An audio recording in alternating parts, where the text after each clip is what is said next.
po a kanë programe këto parti politike? Nga ajo që të rezulton duke qenë që e ndjek edhe çështje nga afër.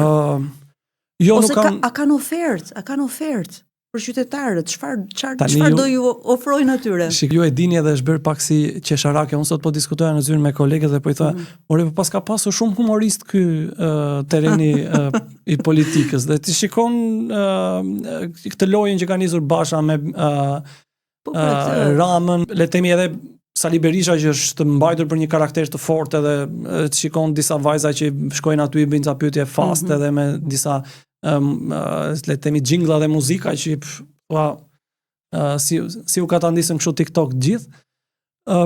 Por që ajo që duhet të ndodhë në fushat në fakt është që ne në fund ditës nuk do zgjedhim midis humoristëve, ne do zgjedhim ose me xhinjve, ne do zgjedhim midis partive politike e formacioneve që do të përcaktojnë në 4 vitet e ardhshëm PPP-t, investitor strategjik, Shqipërinë 1 euro, taksat, edhe gjitha strategjinë e turizmit, strategjinë e rinisë, e arsimit, gjitha këto do përcaktohen nga çfarë do zgjedhim ne në 11 maj.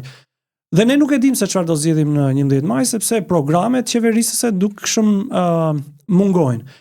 Po dua të jem i qartë, jo sepse jo ndonjëherë mungojnë në kuptimin që nuk kanë ja 30 fletë për të lexuar.